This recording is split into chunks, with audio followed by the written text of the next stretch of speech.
Assalamualaikum, saya Muhammad Hafiz. Saya parents kepada Niki Aiman, Year 4 Al-Razi dan Mara Imani, Year 1 Ibnu Khaldun. Saya bekerja di AirAsia sebagai juruterbang. Nama saya Nur Afidah Hanim. Sekarang ni saya bekerja sebagai entrepreneur, full-time housewife lah. Kami suka dengan silibus dekat Soleh School sekarang ni sebab tak terlalu banyak macam yang sekolah rendah biasa. Jadinya silibus di Soleh School ni budak-budak boleh catch up. Jadinya diorang tak terasa terbeban sangat. Itu yang kami sukalah dengan silibus dekat Soleh School ni. Sekolah ada School to Play app.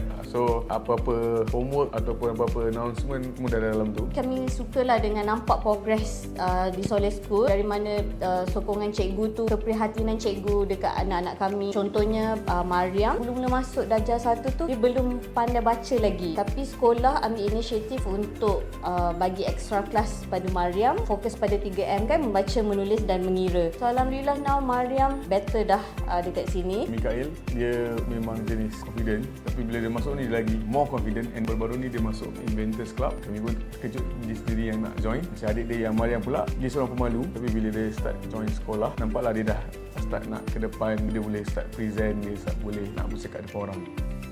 Antaranya macam aktiviti Qiyamulail ni, kami quite surprise sebenarnya bila anak-anak suka sangat Qiyamulail. Pas event tu, diorang akan tanya, oh bila lagi akan ada program sleepover dekat sekolah. Dari segi club nampak macam banyak dah sekolah offer extracurricular activities, which sangat bagus lah untuk budak-budak. Banyak option yang diorang boleh pilih. And saya suka yang outdoor learning experience tu, the kids sangat suka nak enjoy.